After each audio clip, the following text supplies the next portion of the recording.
কবরে আনার জন্য ব্যস্ত হয়ে পড়ে, তোমার সন্তান বারবার ইমামকে বলতে থাকে জানাজা দেরি করতে নেই। বলে আমি বলতে শুনেছি পুরো আমার চোখের সামনে, বাবার সামনে কফিনে দাঁড়িয়ে নিজের পুত্রকে বলতে শুনেছি, মাসুদ ভাই বক্তৃতা লম্বা করবেন না। কি নিষ্ঠুর দুনিয়াতে থেকে আপনি বলেন আমি ছাড়া কিচ্ছু চলে না। কি আত্মপ্রতারণায় শয়তান আপনাকে ফেলে রেখেছে।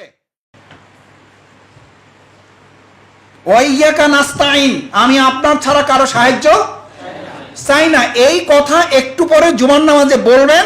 জুমার নামাজ শেষ করেই যখন বলা হবে আপনি রোকন হন নাই কেন, তখন এই রমনার থানার আমিরের দিকে আঙ্গুল তুলে অথবা আঙ্গুল না দিয়ে খুব ভদ্রভাবে বলবেন যে ভাই আমারে যেভাবে সহযোগিতা করার কথা ছিল সেভাবে সহযোগিতা না করার কারণে আমি আব্দুল করিম এত অ্যাক্টিভ একটা লোক, সেই আগের জামাত আর এখন আসলে নাই, সেই তত্ত্বাবধান নাই, সেই আন্তরিকতা দরদ রমনা থেকে উঠে গেছে, শাহবাগ থানায় তো নাই বললেই চলে, এগুলো জাদুঘরে গেলে পাওয়া সম্ভব।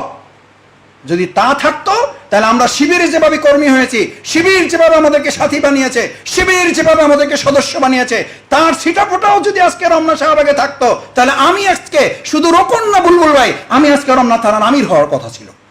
এই বক্তৃতার কিন্তু আমারটা আমি দেই নাই, এটা আপনাদের যে কোনো একজনেরটা আমি শুধু কি করে শুনেছি, রিলে করে শুনেছি। এই বক্তৃতা মাঠে আছে না নাই? আপনি তো বলেই বেড়াচ্ছেন ওয়াইয়াকা নাস্তাইন, আমি আপনি ছাড়া আর কারো সাহায্য হয় না। আপনি আমি তো দূরে কথা, এই তালিকা তো পড়ে আল্লাহ রাসূল সাল্লাল্লাহু আলাইহি সাল্লামকে আল্লাহ তাআলা শিখিয়ে দিচ্ছেন কুল ইন্নী লা আমলিকু লাকুম দাররা ওয়ালা রাশাদা। কাফির মুশরিকরা এই কথা বলতো, কাফির মুশরিকরা এই কথা বলতো। আমি আমাদের কোন ভাইয়ের মধ্যে কাফির মুশরিকদের সেই কথার প্রতিধ্বনি শুনতে পাই, দিনের ক্ষেত্রে দুনিয়ার ক্ষেত্রে। জামাত ইসলামী খালি রোকন হতে বলে, জামাত ইসলামী খালি ইসলামী আন্দোলনের কথা বলে, আমরা কি খেয়ে বাঁচি, কিভাবে আমার সংসারটা চলে, কি আমার চাকরি আছে আমার নাই, আমার বেতনটা যে বন্ধ, আমার ব্যবসাটা 4 বছর ধরে খারাপ, এই খবর তো জামাত ইসলামী রাখে না। এটা কি জামাতের দায়িত্বের মধ্যে পড়ে না? আসলে এই জন্যই জামাতের সাথে খুব একটা আল্লাহ তাআলা আয়াত নাজিল করে বলে দিলেন কাফির মুশরিকরা একইভাবে আল্লাহ রাসূল সাল্লাল্লাহু আলাইহি সাল্লামকে বিরক্ত করত, বিব্রত করত। মুহাম্মদ তুমি আমাদের মাথা ঠিক করার আগে কি ঠিক করো? পেট। আগে পেট ঠিক করো, আগে আমার ব্যবসা চাকরি দুনিয়াবি জীবনটা আগে ঠিকঠাক করে দাও, সফল করে দাও, তারপরে তোমার এই আদর্শের প্রতি ইমান আনবো না আনবো বিবেচনা করে দেখবো। আল্লাহ তাআলা আয়াত নাজিল করে বলে দিলেন লা আমলিক, আমার কোনো ক্ষমতা নাই। মুহাম্মদ সাল্লাল্লাহু আলাইহি সাল্লামের ক্ষমতা নাই, নুরুল ইসলাম বুলবুলের আছে। মুহাম্মদ সাল্লাল্লাহু আলাইহি সাল্লামকে ক্ষমতা দেওয়া হয় নাই, ডাক্তার শফিকুর রহমানের আছে। এখানে ছাত্র শিবিরের সাবেক ভাইয়েরা আছেন, আমি ছাত্র শিবিরের একজন কর্মী হিসাবে আপনাদেরকে বলছি, আমি শিবিরের কোনো ভাইদেরকে কোনো ক্ষেত্রে অভিমানের সুর তুলে এটা বলতে শুনি। আমার ছাত্র জীবন শেষ হওয়ার পর আমার তো কেউ খোঁজ রাখে নাই, আমার চাকরির জন্য কোনো ফোন করে নাই, আমার একটা বিয়ে করা দরকার ছিল, কিভাবে করব এটার জন্য কেউ একটু পেরেশানিও হয় নাই, সব আমার করতে হয়েছে। আমার করা জীবনের উপর আমি আর কাউকে এখন ভাগ বসাইতে চাই না, আমাকে আমার মতো চলতে দেন। এই জাতীয় কথা বলার মতো লোক এই পৃথিবী সৃষ্টি হওয়ার আগে ছিল, এখন আর নাই। কি অদ্ভুত কথা। ওয়াইজা সাআলতা ফাসআলিল্লাহ, যা কিছু চাওয়ার, বিল্ডিং টিন্ডি হলে চাওয়া যাবে, জুতা লাগবে, জুতা তো আর চাওয়া যাবে না, জুতা চাওয়া যাবে, শুধু জুতা, শুধু জুতা, জুতার ফিতা। হাদিসের লব্জটা দেখেছেন, হাদিসের ভঙ্গিমাটা বুঝেছেন। আলী রাদিয়াল্লাহু তাআলা হাদিসকে সামনে রেখে বলতেন আমি লজ্জিত হই কোন ইমানদার মুসলিম যখন মানুষের কাছে প্রত্যাশা করে, তার অর্থই হলো সে আল্লাহর কাছে চাইতে পছন্দ করে না। যে আল্লাহর কাছে চাইতে পছন্দ করে মানুষের কাছে চাওয়ার তার প্রশ্নই আসে না। ওয়াইজা স্তানতা ফাস্তাইন বিল্লাহ, তোমার যা কিছু চাওয়া পাওয়ার মনে করার কার কাছে চাও? আল্লাহর কাছে চাও। জুতার ফিতা চাওয়া যাবে আল্লাহর কাছে, কিন্তু প্রাণ ভিক্ষা রাষ্ট্রপতির কাছে করা যাবে? এত সহজে যত নাই বলা যায়, এত সহজে যত নাই বলা যায়, এরকম পরিস্থিতির মুখোমুখি হলে তত সহজেই নাই বলা যায় না। নাই বলার মতো ইমান তৈরি করার জন্যই আজকে এখানে আপনাদেরকে সমবেত করা হয়েছে, যাতে আমরা ওই পরিস্থিতিতেও নাই বলতে দেখি পারবো ইনশাআল্লাহ। দেখি হাতগুলা। আল্লাহ তাআলা আপনি দয়া করে হাতগুলোকে ইমানের উপর ইস্তেকামত করার তৌফিক দান করেন। ভাইয়েরা, বায়াতের সামগ্রিকভাবে অর্থ হচ্ছে, বায়াতের তাৎপর্য হচ্ছে সমস্ত ইবাদতগুলো। রোজা কি ইবাদত? বায়াতের ইবাদত। 1 সেকেন্ড আগে 1 সেকেন্ড পরে আপনার চুক্তিটা কি? আল্লাহ তাআলা একটা চুক্তিতে আবদ্ধ করেছেন। এটা কি খিদার সাথে সম্পর্ক নাকি চুক্তির সাথে সম্পর্ক? মনে করেন আপনার খিদা একটু কম লাগছে, আপনি সিদ্ধান্ত নেন যে আজকে 6:50 ইফতার, আমি 50-এ করবো না, আজকে আমি 7:30টায় করবো, যেহেতু খিদা একটু কম লাগছে, আমি আরো ঘন্টাখানেক থাকতে চাই। সওয়াব হবে না নষ্ট হবে? কিসের উপরে নির্ভর করছে? এটা চুক্তির উপরে। কিসের উপরে? এটা চুক্তি আমার রবের সাথে, এটা এগ্রিমেন্ট। ফাঁসির মঞ্চ আপনার কাছে দাঁড়িয়ে গেলে আপনি বলবেন এরকম ফাঁসির মঞ্চ আমার ইমানকে সামান্য সময়ের জন্য নষ্ট করতে পারবে না। এরকম লোক আমাদের ভবিষ্যতে তৈরি হবে, এখন পর্যন্ত তো তৈরি হয় নাই।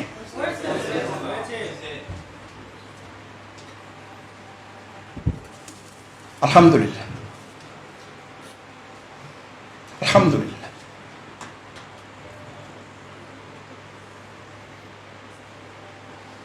শহীদ মাওলানা মতিউর রহমান নিজামী ভাইকে এই কাঁধে হাত রেখে সর্বশেষ সাক্ষাতের জন্য আমি প্রশাসনের কিছুটা অনুমতি সাপেক্ষে হাঁটতে হাঁটতে এগোচ্ছিলাম। আমিরে জামাত, যদি আর দেখা না হয়, যদি আর কথা না হয়, ইসলামী ছাত্র শিবিরের জন্য, জামাত ইসলামের জন্য আপনার পক্ষ থেকে 2টো বাক্য নসিহা হিসাবে আমি চাচ্ছি। আল্লাহ তাআলা আপনার হায়াতে থেকে প্রদান করুন। পাহাড়ের মতো অটল অবিচল আমার মাথায় প্রথমে একটা চুমু দিয়েছে, এরপরে চশমার দিকে তাকিয়ে দেখি চশমার 2 ভাগ দিয়ে টপ টপ করে পানি পড়ছে। বলল, মাসুদ কি বলো তুমি? এই ফাঁসির মধ্য দিয়ে তো আমাদের জীবন শেষ হয়ে যাচ্ছে না। এই ফাঁসির মধ্য দিয়ে আমাদের একটা জীবন শেষ হচ্ছে, আর একটা জীবনের শুরু হচ্ছে, এবং নিশ্চিত থাকো আমাদের সকলের আবার জান্নাতে দেখা হবে। আমি সে কথা বলার জন্যই পরিবারকে যাচ্ছি, আমি পরিবারকে এই কথাটা বলার জন্যই যাচ্ছি, আর কোনো কথা আলোচনা হবে না তাদের সাথে।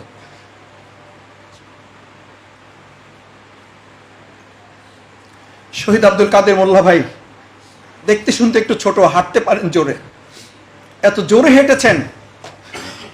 হেঁটেছেন যে জেলার সুপাররা পিছন থেকে ডেকেছেন যে স্যার একটু আস্তে হাঁটেন, স্যার একটু আস্তে হাঁটেন।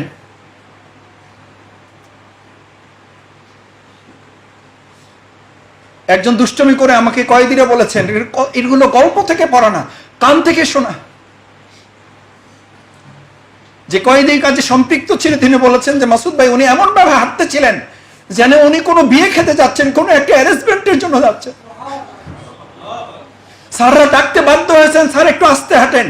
উনি পিছনের দিকে মুখ না ঘুরিয়ে সামনের দিকে তাকিয়ে বলেছিলেন, যেটার জন্য 26টা বছর লড়াই করেছি, এখানে যেতে যত দেরি করবো তত আমার লস, আমি যত দ্রুত যেতে পারবো তত আমার রবের সাথে সাক্ষাৎ হবে। এগ্রিমেন্ট, এটা চুক্তি, এটা বায়াত।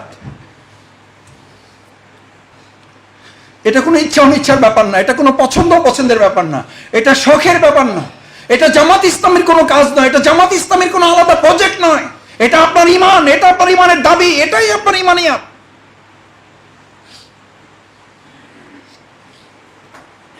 আলহামদুলিল্লাহ, আমি নিজামী ভাইকে পেয়েছি, আমি মোল্লা ভাইকে পেয়েছি, আমি মীর কাসিম আলী ভাইকে পেয়েছি, আমি কামরুজ্জামান ভাইকে আমার নিজের চোখে যেতে দেখেছি। কাশিমপুর হাই সিকিউরিটি থেকে তাকে আরেকটা জেলে নেওয়া হচ্ছে ফাঁসি কার্যকর করার জন্য। আমি দিলওয়ার ভাই দাঁড়িয়ে আছি হসপিটালের সামনে তাকে একটা সালাম দেওয়ার জন্য, দূরে, অনেক দূর থেকে। এখনো সেখানকার জেলার সহকারী জেল সুপার যারা ছিলেন তারা আমাদেরকে বলতেন যে মাসুদ ভাই আপনারা সালাম দিয়েছিলেন, ওনার কানে পৌঁছেছে। আমরা অনেকে বলেছিলাম যে স্যার দুইজন আপনাকে সালাম দিয়েছে, আপনি যদি একটু তাকায় ওদেরকে সালামের জবাব দিতে পারেন। কামরুজ্জামান ভাই চোখটা সামনে রেখে মাথাটা না ঘুরিয়ে জেলার সুপার ডাক্তার তাদেরকে বলেছিল, ইসলামী আন্দোলনের কর্মীরা কখনো ফাঁসির মঞ্চে যেতে পিছনের দিকে তাকায় না। মাসুদ দিলওয়ারকে বলে দিও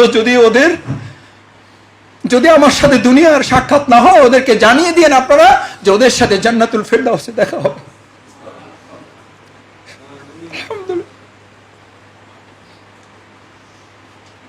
আমলের উপরে ভরসা করি না, আল্লাহর উপরে ভরসা করি, আর এই মজলুম শহীদদের বক্তব্যের উপরে ভরসা করি। আল্লাহ দয়া করে জান্নাতুল ফেরদাউসে আমাদের সবাইকে যেন একত্রিত করে দেন। কি বলবেন সেদিন? কি বলবেন দেখা হলে?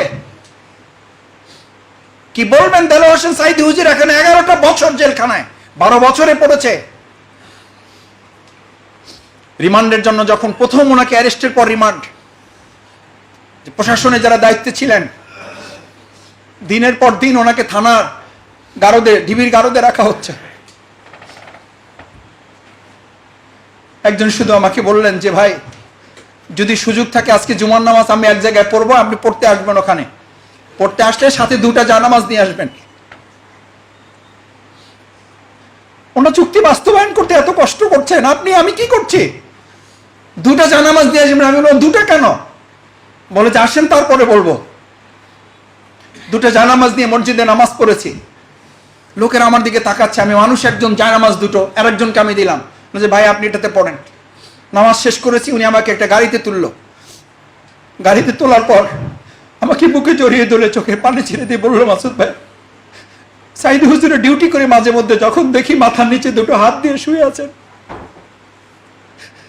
ফোনের উপরে মাথায় হাত দিয়ে যখন রাতের পর রাত পার করছেন এপাশ ওপাশ করে, তখন মনে হয় কলেজাটা ছিঁড়ে যায়। ইচ্ছা করে বাসা থেকে বালিশটা নিয়ে এসে দেই, পারবো না। জায়নামাজ 2টো দেন, 2টা জায়নামাজ নামাজের উসিলা করে দেবো, হুজুরকে বলবো হুজুর নামাজ শেষ করে জায়নামাজ 2টো মাথার নিচে দিয়ে ঘুমাবে।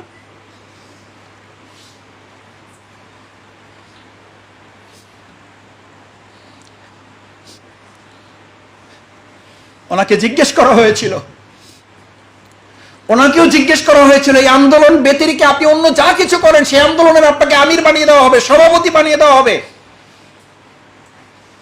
আমির বানিয়ে দেবে, সভাপতি বানিয়ে দেওয়া হবে। আপনি আরেকটা পার্টি খোলেন আর আপনাকে সবকিছু দিয়ে আমরা সহযোগিতা করব। আলহামদুলিল্লাহ, এই বায়াতি জিন্দিগিকে সামনে রেখে, শপথের অঙ্গীকারকে সামনে রেখে উনি বলেছিলেন আমি তো এই আন্দোলনের কর্মী হওয়ার জন্য এসেছি, আমির হওয়ার জন্য আসি নাই। কারণ এটা আমার বায়াতের হক, এটা আমার শপথের হক। সেই জন্য প্রিয় ভাইয়েরা, বায়াতি জিন্দিগিটা হচ্ছে আমাদের সমস্ত ইবাদতের মানদণ্ড। এটা প্র্যাকটিক্যাল ফিল্ড, প্র্যাকটিক্যাল ফিল্ড। এই মানদণ্ডে নিজেদেরকে উত্তীর্ণ থাকা এবং উত্তীর্ণ হওয়ার জন্যে আমাদেরকে শপথের আলোকে নিজেদের জীবন পরিচালনার সিদ্ধান্ত গ্রহণ করা দরকার। এবং সেই সিদ্ধান্ত নেওয়ার জন্য আল্লাহ রাসূল সাল্লাল্লাহু আলাইহি ওয়াসাল্লাম এবার এটার ব্যাখ্যাটা কিভাবে করেছেন, এই ইবাদতে যারা সম্পৃক্ত তাদের ব্যাখ্যাটা আল্লাহ রাসূল সাল্লাল্লাহু আলাইহি ওয়াসাল্লাম কিভাবে করেছেন। ক্বালা রাসূলুল্লাহ সাল্লাল্লাহু আলাইহি ওয়াসাল্লাম ক্বালু বায়ান। অতঃপর তারা আসলেন এবং বললেন ইয়া রাসূলুল্লাহ সাল্লাল্লাহু আলাইহি ওয়াসাল্লাম আমাদেরকে আপনি বায়াত দেন। আমার ভাইয়েরা ভালো করে খেয়াল করুন, বায়াত, চুক্তি, এগ্রিমেন্ট, অঙ্গীকার যা কিছু হয়েছে প্রত্যেকটা বায়াতের ঘটনা দুঃসময় না সুসময়? দুঃসময় না সুসময়? এখন বায়াত আরো পরে হবে। আপনি একটা কথা তো প্রায় বলেন, আপনারা সবাই বলেন তা বলছি না, কিন্তু আপনি একটা কথা তো প্রায় বলেন, ভাই পরিস্থিতিটা ভালো হোক ইনশাল্লাহ কি হয়ে যাব, কি হয়ে যাব, রোকন হয়ে যাব। রোকন হয়ে যাওয়ার সাথে পরিস্থিতি ভালো সম্পর্ক না খারাপের সম্পর্ক? প্রত্যেকটা বায়াতের ঘটনা ঘটেছে ভালো অবস্থায় না দুঃসময়? দুঃসময়। এখন যদি সেই হিসেবে বিবেচনা করা হয়, কাঁঠালের একটা সিজন আছে, আমের একটা সিজন আছে, লিচুর একটা সিজন আছে, ইলিশ মাছের একটা সিজন আছে। এখন কি সিজন? বায়াতের সিজন। একটা সময় জিজ্ঞেস করা হবে 2008 সাল থেকে 2022 সালের মধ্যে যারা রোপণ হয়েছেন তারা হাত জাগান। একটা সময় দেখা হবে 2008 সাল থেকে শুরু করে 2022 সালের মধ্যে এই প্রতিকূল পরিস্থিতিতে বায়াতি জিন্দেগীর আলোকে নিজের জীবন পরিচালনা করার সাহসী সিদ্ধান্ত নিয়েছিলেন যারা, তারা দাঁড়ান। সেই দাঁড়ানোর তালিকায় যারা যারা থাকতে চান, সিদ্ধান্তের এখান থেকে বের হতে চান, তারা আজকে এখন একটু দাঁড়ান। তারা একটু দাঁড়ান এখন, যে আমরা সেই তালিকায় দাঁড়াতে চাই। যখন জিজ্ঞেস করা হবে 2008 সাল থেকে 22 সালের সেই প্রতিকূল পরিস্থিতি মোকাবেলা করে আল্লাহ রসুলের সময় দুষ্মুক্ত এবং কণ্টকাকীর্ণ পথ বাড়ি দিয়ে যারা শপথের অধিকারী হয়েছিলেন, আমরা সেই সুন্নাহ পালন করেছি। আমরা শুধু দাড়ির সুন্নাহ পালন করে নাই, আমরা শুধু টুপির সুন্নাহ পালন করে নাই, আমরা শুধু লম্বা জামার সুন্নাহ পালন করে নাই, আমরা শুধু ফরজ নামাজের আগে পরের সুন্নাহ পালন করে নাই, আমরা আল্লাহ রসুলের আরেকটা সুন্নাহ পালন করেছি। দুঃসময়ে আল্লাহ রসুলের পাশে দাঁড়িয়ে জীবন এবং সম্পদ বাজি রেখে যারা বায়াতের অধিকারী হওয়ার সাহসী সিদ্ধান্ত নিয়েছিলেন, আমরা সেই সুন্নাহ পালন করেছি। পারা যাবে ইনশাআল্লাহ। এখন আপনাদের রোকন হওয়ার জন্য আমরা আল্লাহর কাছে দোয়া করবো যে আল্লাহ, ওনাদের যেহেতু রোকন হইতে একটু দেরি হইতেছে, আপনি দুঃসময়টা একটু বাড়াই দেন। এই দোয়া করি। তাহলে আপনি তো সিদ্ধান্ত নিয়েছেন আরো 4-5 বছর লাগবে। আমরা দুঃসময় থেকে মুক্তি চাই, আর দুঃসময় থেকে মুক্তির উসিলা হিসাবে আমরা আল্লাহর বায়াতের শপথের অঙ্গীকারে নিজেদেরকে আবদ্ধ করতে চাই। এবার দাঁড়ানো অবস্থায় একটু হাত তোলেন ইনশাআল্লাহ। এই হাত তোলাই যেন আমাদের জন্য আল্লাহ কবুলিয়ত হয়, আর এই কবুলিয়ত যেন আল্লাহ দুঃসময় থেকে মুক্তির উসিলা হিসাবে কবুল করেন। বসেন সম্মানিত ভাইয়েরা। এবার রাসূল করিম সাল্লাল্লাহু আলাইহি ওয়াসাল্লাম 4টা কথা বলে আমি শেষ করে দেব। পয়েন্টগুলো একটু দ্রুত লিখে ফেলবেন। শপথের অধিকারী হতে হলে তার কি করতে হয়? শপথের অধিকারী হতে হলে তার কি করতে হয়? তার করতে হয় আল্লাহ রাসূল সাল্লাল্লাহু আলাইহি ওয়াসাল্লামের সাহাবীগণ যা করেছেন আপনিও তাই করবেন। আপনি জামাত ইসলামী তো আলাদা করে আপনাকে কিছু বলছে না। জামাত ইসলামী আল্লাহ রাসূলের সুন্নাহই আপনাকে সামনে তুলে ধরছে। কালু বায়ানা, সাহাবীগণ এসে বললেন আল্লাহ রাসূল আমাদেরকে কি দেন? বায়াত দেন, আমাদেরকে শপথ দেন। কেন? আমল দিয়ে তো জান্নাতে যেতে পারবো না। জান্নাতে যেতে পারবে শুধু সেই ব্যক্তিগণ যাদের প্রতি আল্লাহ কি থাকবেন? ইল্লা মা রাহিমা রাব্বি, যাদেরকে আল্লাহ দয়া করবেন। আয়েশা সিদ্দিকা রাদিয়াল্লাহু তাআলা আনহার সামনে আল্লাহ রাসূল আয়াত পড়লেন, ফাসাউফা ইউহাসাবু হিসাবান ইয়াসীরা। আল্লাহ আপনি হিসাব কি করে দেন? এটা আমরা নামাজের আগে পরে দোয়া পড়ি না, আল্লাহুম্মা হাসিবনি হিসাবান ইয়াসীরা, দোয়া পড়বেন। আয়েশা সিদ্দিকা রাদিয়াল্লাহু তাআলা জানতে চাইলেন, ইয়া রাসূলুল্লাহ, হিসাব সহজ করা মানে কি? তাকে প্রশ্ন করা হবে না, কম প্রশ্ন করা হবে? প্রশ্ন করে কি তাকে জবাব দিতে সহযোগিতা করা হবে? আল্লাহ রাসূল সাল্লাল্লাহু আলাইহি ওয়াসাল্লাম বলেন, আয়েশা এই তিনটার কোনোটাই না, মূলত তাকে কোনো প্রশ্নই। আল্লাহু আকবার, আল্লাহু আকবার। আমি সাধারণত এখন বলে থাকি ওয়াইজিনদের কাছে, সাধারণত সবাই না, সাধারণত ওয়াজ শুনে বিনা হিসাবে কোথায় যাওয়ার? জান্নাতে যাওয়ার ওয়াজ শোনা যায়, বিনা হিসাবে জাহান্নামে যাওয়ার ওয়াজ সাধারণত কেউ করে না। কারণ তার পরের বছরের আর বুকিং পাওয়া যাবে না। কারণ সুদখোর, ঘুষখোর, মানব রচিত মতবাদের অধিকারী, পুঁজিবাদ, ধর্মনিরপেক্ষতাবাদ, জাতীয়তাবাদের অধিকারী থাকবে, আবার কোথায় যাবে? জান্নাতেও যাবে। এই লোকদের জন্য এরকম কতিপয় হুজুরদের দরকার, যারা এসে এই অবস্থায় থাকা সত্ত্বেও তারে কোথায় ঢুকাই দিয়ে যাবে।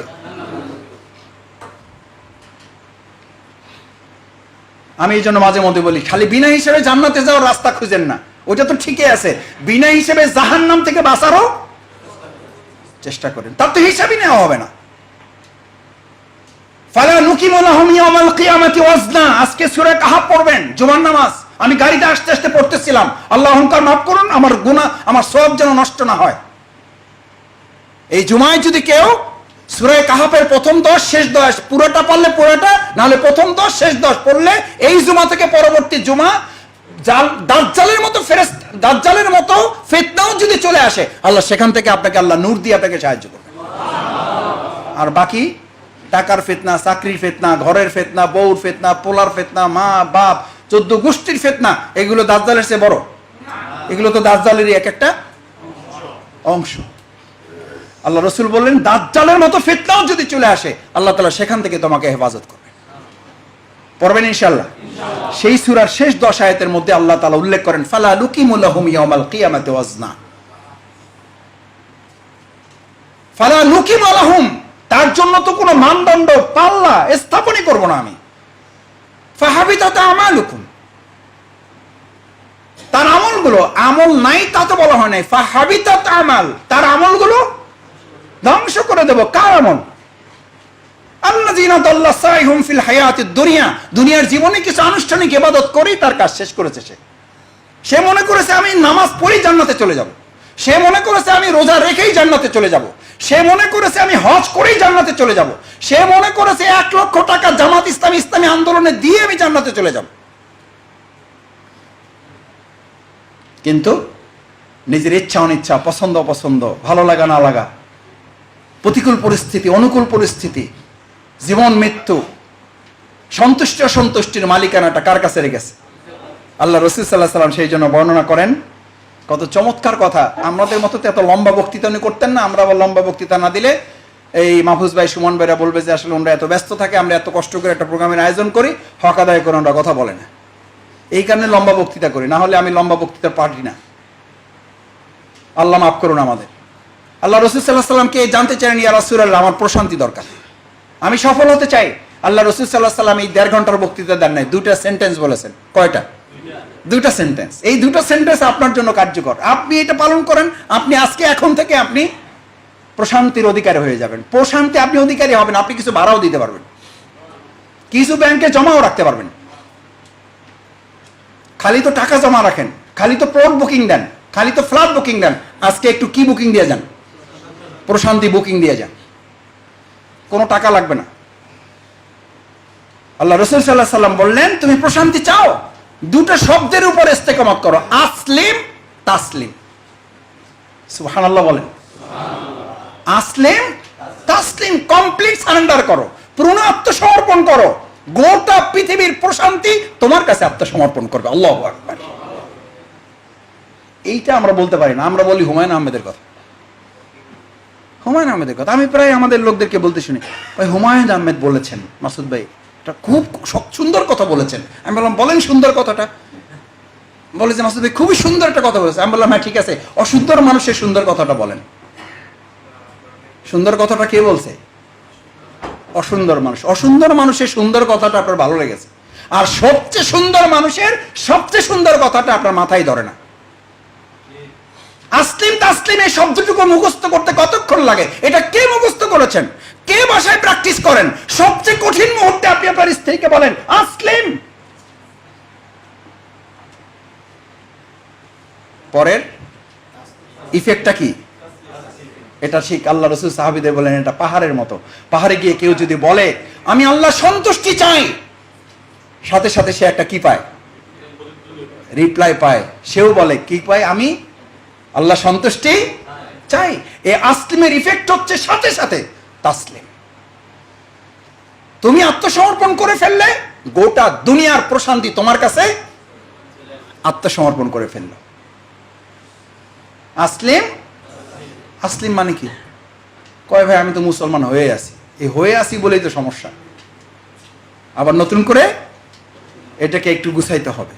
আল্লাহ তাআলা এটা মনে করেন না যে মাসুদ ভাই এটা কেমন কথা বলেন। আল্লাহ তাআলা কোরআনে আয়াতে বলেছেন, ইয়া আইয়ুহাল্লাযীনা আমানু আমিনু, না নাই, ঈমানদারদেরকে আবার ঈমান আনার জন্য বলেছেন, আবার ঈমান আনার জন্য বলেছেন। এবার 4টা কথা লিখতে হবে। কয়টা কথা? কলু বায়ানা, তাদেরকে শপথ দেওয়ার জন্য। এবার আপনাদেরকে শপথের প্রস্তুতির অংশ হিসাবে এই কথাগুলো বলা। যারা দাঁড়িয়েছেন, হাত জাগিয়েছেন, আমি বলছি না এটার জন্য আপনি দায়বদ্ধ হয়েছেন। আপনি দায়বদ্ধ হবেন আগে নিজের বিবেকের কাছে।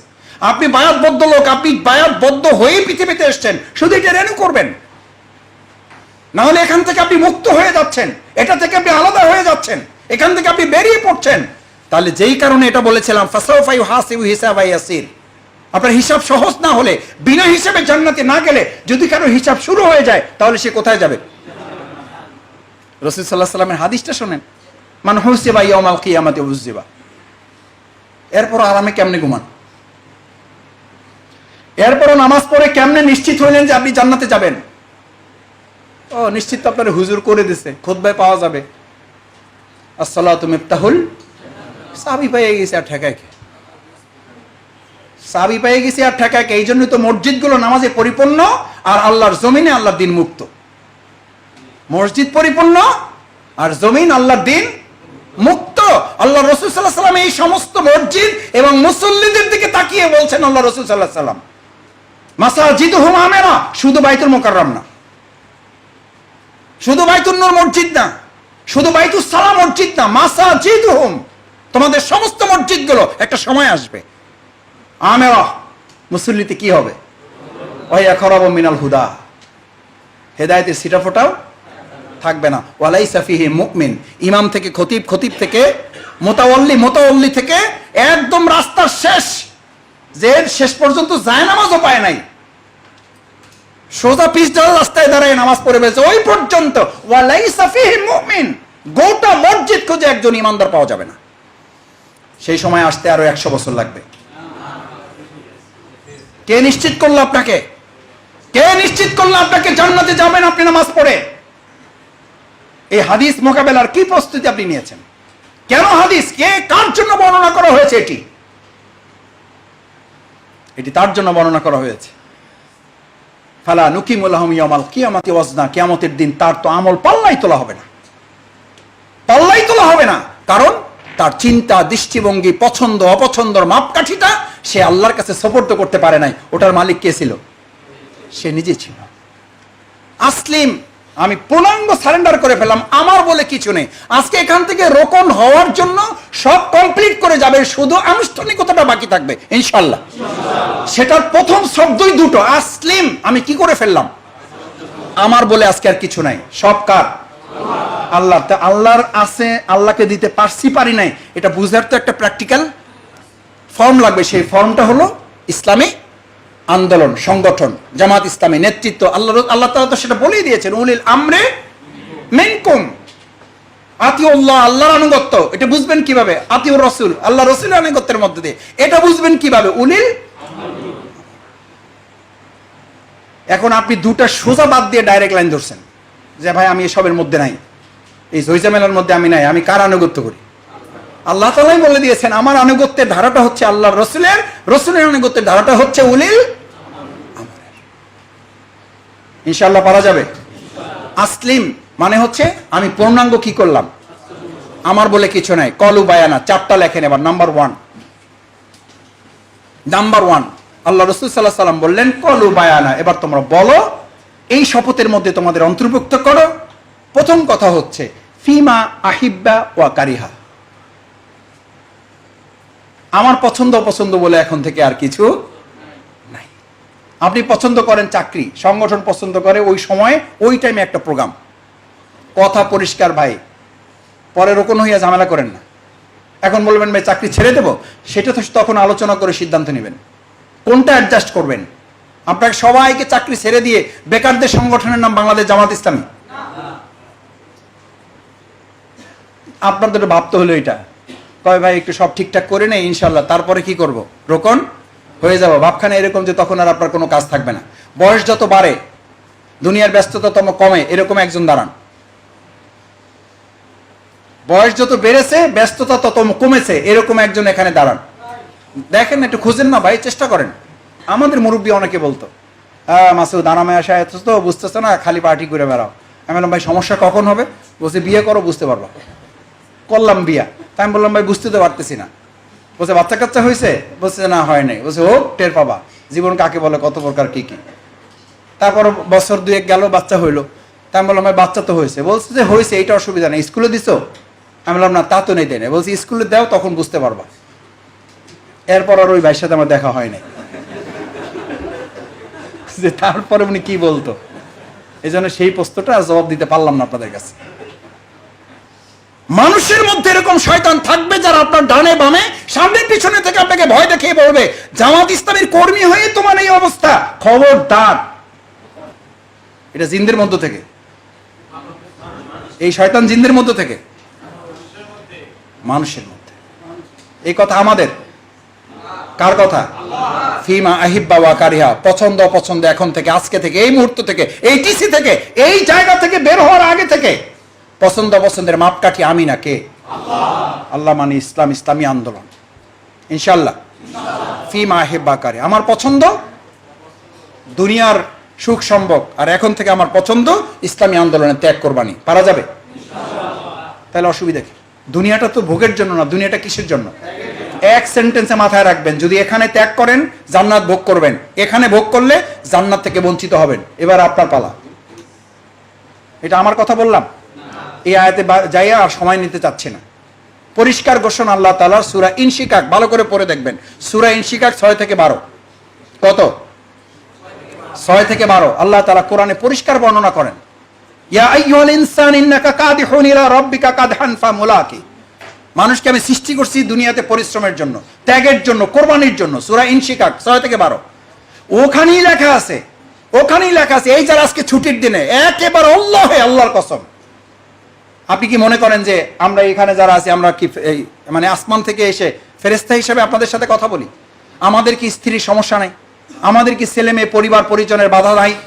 আছে তো। আমার সামনে এসে তো মানে বাচ্চা যেটা সবচেয়ে ছোট, প্যান্ট শার্ট পরা শুরু করলেই প্রথম তার সেন্টেন্সই একটা, বাবা তুমি যাবা না। এটা বলছি কেন? এটা একটা প্রাসঙ্গিকতা আছে। এই সূরা ইনশিকাকেরই 6 থেকে 12 আয়াতের মধ্যে আল্লাহ তাআলা আপনাকে জানিয়ে দিয়ে এই পরিস্থিতি মোকাবেলা আপনাকে সাহস জুগিয়েছেন, সাহস জুগিয়েছেন। ওয়ান কলিবি ইলা আহলিহি মাসরুরা। আল্লাহু আকবার। আমি আমার বউ মোকাবেলা করি এইটা দিয়ে, আমি আমার সন্তানদের মোকাবেলা করি এইটা দিয়ে। এটা অস্ত্র না, এটা আল্লাহর দেওয়া বড় নেয়ামত। যদি আজকে শুক্রবার বউরে সময় না দিয়া, পোলামাইয়ের সময় না দিয়া, পরিবারের সময় না দিয়া, তুমি আমার দিনের জন্য সময় দিয়া এই যে শূন্যতাটা তৈরি হলো পরিবারে, আমি আল্লাহ তাআলা এই দুনিয়ার শূন্যতাটুকু ওয়ান কলিবু, আমি তোমাদেরকে এক জায়গায় করে দেব, ইলা আহলিহি মাসরুরা, পুরো পরিবারটা আনন্দের সাথে তোমরা জান্নাতে থাকবা। আজকে যাই এই আয়াত ভালো করে ফটোকপি করে দরজায় লাগাই রাখবেন, দরজায় লাগাই রাখবেন। ছেলেমেয়েরা বড় হইলে তাদেরকে দেখাবেন যে বাবা, আমি আমার মাকে বলি, আমার বাবা আল্লাহ তাআলা দুনিয়া থেকে চলে গেছেন, জান্নাত নসিব করুন আমাদের যাদের বাবা মা চলে গেছেন। আমি আমার আব্বাকে বলেছি, এখন আমার মাকে বলি, আজকে কালকে রাতেও বলে এসেছি, মা অসুস্থ, আমি একবারও তাকে নিয়ে হসপিটালে যেতে পারি নাই। আমি মাকে বলেছি যে মা, আমি যে যেতে পারি নাই, আমাদের তো ইসলামী আন্দোলন একটা বড় পরিবার আছে, যারা নিয়ে যায় তারা অনেক, আমার চেয়ে অনেক বেশি আন্তরিক, তারা আপনাকে তো হেল্প করতেছে, দেখেন না কত লোক হেল্প করতেছে। আপনাকে পাওয়ার পর বলছি বাবা সত্যি কৃতজ্ঞতার মস্তক অবনত করছি আল্লাহর কাছে। আমি বলছি এই জন্য ইসলামী আন্দোলনের কৃতজ্ঞতার জন্য, আমার পরিবারের গল্প শোনানোর জন্য না। শফিকুল ইসলাম মাসুদের মা বলে যখন একজন বুকে জড়িয়ে ধরে, একজন এসে মাথায় হাত দেয়, একজন আমার হাতটা তার মাথায় তুলে ধরে, খালাম্মা আপনি আমাদের জন্য দোয়া করবেন। আমি বললাম মা, এটাই তো আল্লাহ তাআলার নিয়ামত, আমি যাইতে পারি নাই, কি হয়েছে? আমাদের কত ভাইয়েরা, কত বোনেরা আপনাকে সহযোগিতা করতে পেরে তারা কৃতজ্ঞ। আল্লাহ তাআলা তো আমাদেরকে এই শুধু 11 জনের পরিবার করেন নাই, আল্লাহ তাআলা তো গোটা ইসলামী আন্দোলনটাকে আমাদের পরিবার বানিয়েছেন। আমি আমার স্ত্রীকে জেল থেকে বের হয়ে প্রথম একটা সেন্টেন্স জিজ্ঞেস করেছিলাম, এই 4 বছরের সবচেয়ে বেশি কষ্ট কি হয়েছে তোমার? আলহামদুলিল্লাহ, আমি সাক্ষী রাখি এগুলো ভিডিওতে, আমাদের পরিবারগুলোর জন্য, বুঝার জন্য। আমার স্ত্রী তখন একটা কথা বলেছিল, আপনি যখন ছিলেন না তখন গোটা পৃথিবীটা ছিল আমার একটা পরিবার, আপনি বের হয়ে এসে এখন এই পরিবারটা যেন সংকুচিত হয়ে গেছে, আমরা ছোট্ট একটা পরিবারে পরিণত হয়েছি। আপনি ছিলেন না তখন গোটা পৃথিবীটা আমার পাশে ছিল। আলহামদুলিল্লাহ, আলহামদুলিল্লাহ। আল্লাহ তাআলা আপনাকে জান্নাতে একত্রিত করবেন কি? ইসলামী আন্দোলন করার কারণে আমরা দুনিয়াতে একত্রিত হয়ে আছি, সুখ দুঃখে আমরা আছি না? জেলখানে আমাদের অন্য অন্য দলের লোকেরা বলতো, মাসুদ এরকম হলে জেল খাটতে তো কোনো অসুবিধাই না, আমাদের দেখে অন্য দলেরা শিখেছে না শেখে নাই? আল্লাহু আকবার। জেলখানায় আমাদের সাথে জামাতের সমর্থন ফর্ম পূরণ করার সিদ্ধান্ত নিয়ে বেরিয়েছে। এই যদি জামাত ইসলামী হয়, আলহামদুলিল্লাহ। ফিমা আহিব্বা ওয়া কারিহা, পছন্দ অপছন্দ কার জন্য? আল্লাহর জন্য। সেই জন্য বলেছে আজকে যারা শুক্রবার পরিবার থেকে বিচ্ছিন্ন হয়ে এখানে এসে মনে মনে কষ্ট করছেন, সেই বিকাল পর্যন্ত থাকতে হবে আহারে, যদি বাসায় থাকতে পারতাম। আল্লাহ তাআলা পোষণ করে দিয়েছেন। বিপরীতটা শোনেন ভাইয়েরা, কষ্ট নিয়েন না, কষ্ট নিয়েন না, বুঝার জন্য, মনের তৃপ্তির জন্য বলছি। ইন্নাহু কানা ফি আহলিহি মাসরুরা, কানা ফি আহলিহি মাসরুর। এদিকে হলো আল্লাহ তাআলা ওয়ান কলিবি ইলা আহলিহি মাসরুর। তাফসীরে কেউ কেউ বলেন যে আল্লাহ তাআলা এমন হবে পুরো পরিবারের মধ্যে কেউ হয়তো জাহান্নামী হয়ে গেছে।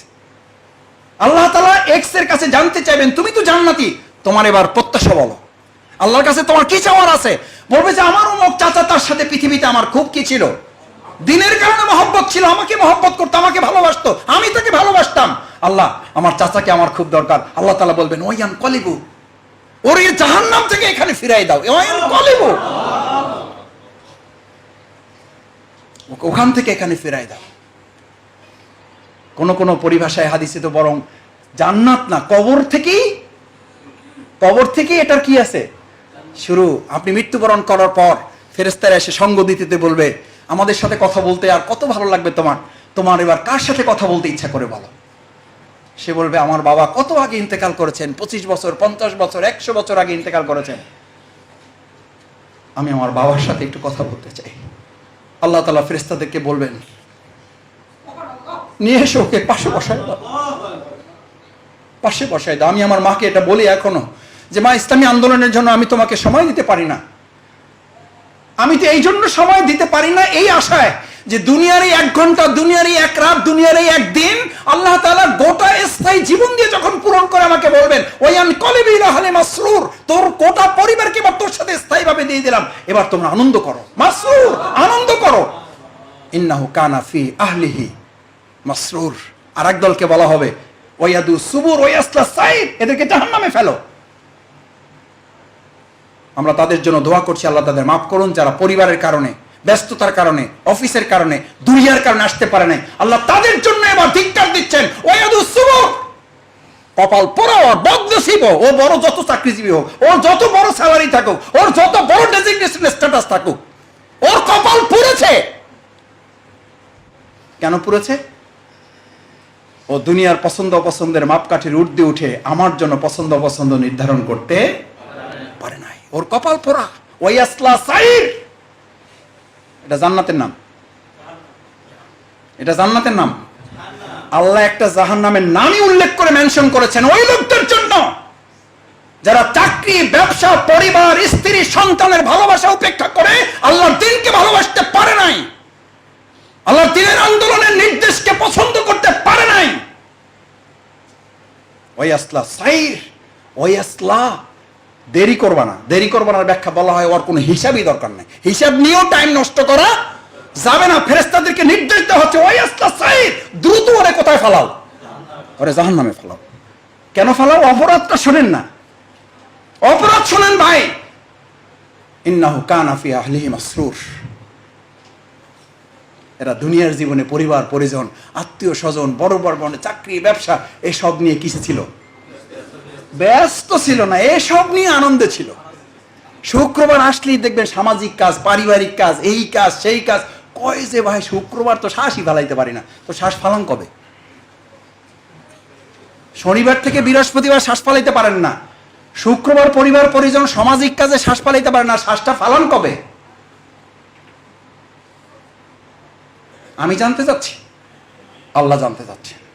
ইন্নাহু কানা ফি আহলি মাসরুর, কানা তারা ছিল দুনিয়ার জীবনে আনন্দ মশগুল ছিল, স্ত্রী সন্তান নিয়ে প্রতিদিন বেড়াইতে যাইতে হবে, প্রতিদিন সময় দিতে হবে, প্রতিদিন ঘুরতে হবে, প্রতিদিন বাচ্চাদের নিয়ে পার্কে যেতে হবে। আল্লাহ তাআলা বললেন যা তুই এবার ওয়াদু সুবুর, তোর কপাল পুড়েছে। ওয়াসলা সাইর, এবার তোর জন্য আমি একটা আলাদা জাহান্নামী নির্ধারণ করে দিয়েছি, এবার যান। এবার সংগঠনকে কথায় কথায় বলেন শুক্রবার সময় নাই, শনিবার সময় নাই, রোববার অফিস, বলেন।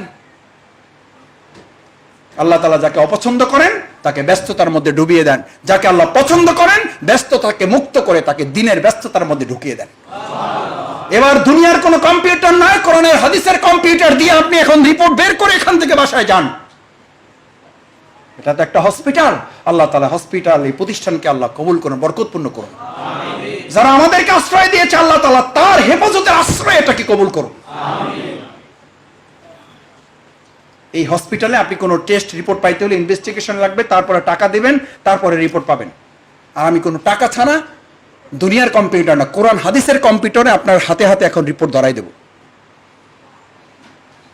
যে সকাল থেকে সন্ধ্যা, সন্ধ্যা থেকে সকাল দুনিয়ার ব্যস্ততায় ডুবে যাবেন, মনে করবেন আপনার কপাল পুড়েছে। আল্লাহর নারাজি, আল্লাহর অসন্তুষ্টি ওই ব্যক্তির জন্য বুঝতে এই রিপোর্টই যথেষ্ট যে আপনি কিসে ব্যস্ত হয়ে পড়েছেন। অথচ আমি দুর্ভাগ্য, কপাল পোড়া, লজ্জা লাগে আমার ওই ইমানদারের দেখলে। যে আমার দিকে তাকিয়ে কিছুটা গর্বের সাথে আবার বলে, মাসুদ ভাই বুঝেন না, একটু ব্যস্ত হয়ে পড়েছি, অনেকগুলো দিক দেখতে হয়, অফিস মিলায়, আমি ছাড়া আসলে এগুলো একটাও, তুমি ছাড়া চলে না। কে বলেছে তোমার চোখ বন্ধ হওয়ার পর তোমাকে নিয়ে এক সেকেন্ড চিন্তা করার জন্য পৃথিবীতে কেউ থাকে না? আর তুমি বলে বেড়াও তুমি ছাড়া কিচ্ছু চলে না। মিথ্যা, প্রতারণা, বিশ্বাসঘাতক তুমি। তুমি আত্মপ্রতারক। তোমার স্ত্রী তোমাকে কবরে নামানোর জন্য ব্যস্ত হয়ে পড়ে, তোমার সন্তান বারবার ইমামকে বলতে থাকে জানাজা দেরি করতে নেই, বলে।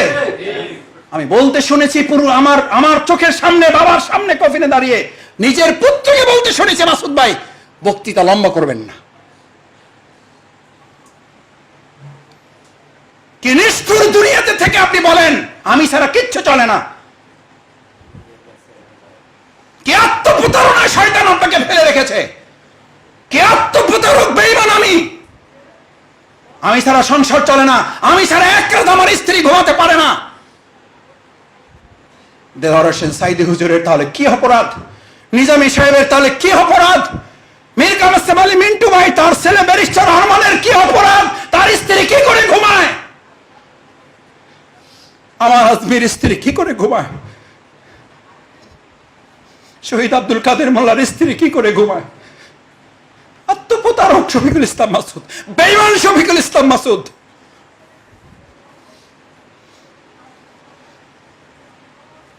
আমার সন্তান আমাকে ছাড়া ভাত খায় না, ব্যারিস্টার আরমান ভাইয়ের সন্তান কি করে ভাত খায়? কি করে ভাত খায়? আমি সেই বাসায় গিয়েছিলাম, তাদেরকে ডাক্তার দেখাতে হয় না, তাদেরকে মানসিক রোগ হসপিটালে ভর্তি করতে হয়েছে। মাসুদ ভাই কোন পুরুষ লোক দেখলে বলে এটা আমার বাবা। আমাদের বাবা কোথায়? আমার বাবা যদি মারাও না যায়, যদি কবর না থাকে, তাহলে আমার বাবা তো বেঁচে আছে, এইটা আমার বাবা। অসুস্থ হয়ে পড়েছে মানসিক ভাবে,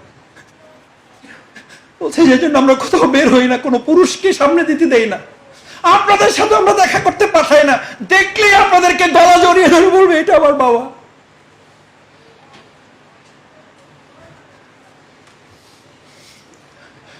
আর আপনি বলেন আপনি ছাড়া সংসার চলে না, আপনি ছাড়া অফিস চলে না, আপনি ছাড়া প্রতিষ্ঠান চলে না, আপনি ছাড়া আপনার স্ত্রী চলে না। বরং ইসলামী আন্দোলন ছাড়া আপনার ঈমান চলে না, চলে না। ভাইয়েরা,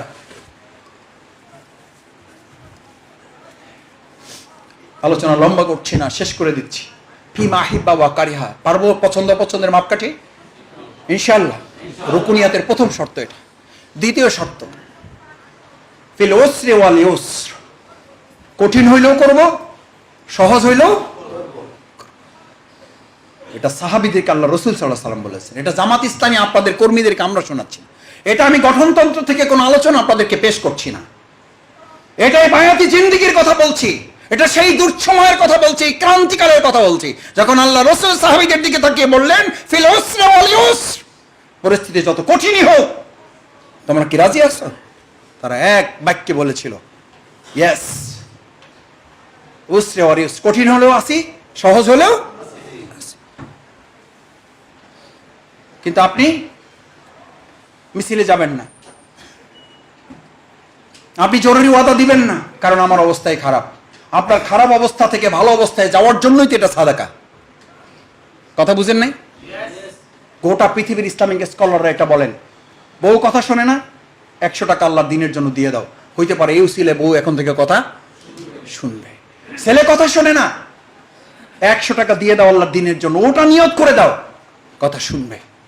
কারণ আল্লাহ রাসূল বলেছেন গোটা পৃথিবীতে যখন দাউ দাউ করে আগুন জ্বলে, গোটা পৃথিবীর সমস্ত 3 ভাগের 2 ভাগ পানি দিয়ে এই আগুনের এক ছিটা ফোঁটাও নিবানো সম্ভব না। কিন্তু গোটা পৃথিবীর একজন ইমানদার না, গোটা পৃথিবীর সমস্ত ইমানদারের জল জল করা আগুন, দাউ দাউ করা তার হৃদয়ের আগুন, আপনি এটা প্রশান্তির জন্য মানুষের কাছে আশ্রয় খোঁজেন। আর আল্লাহ রাসূল সাল্লাল্লাহু আলাইহি ওয়াসাল্লাম বলেছেন এই দাউ দাউ করা জ্বালা আগুনের মধ্যে যদি তুমি একটা সাদাকার খেজুরের টুকরা ফেলে দাও, গোটা পৃথিবীর আগুন নিভিয়ে দিতে সক্ষম একটা খেজুর।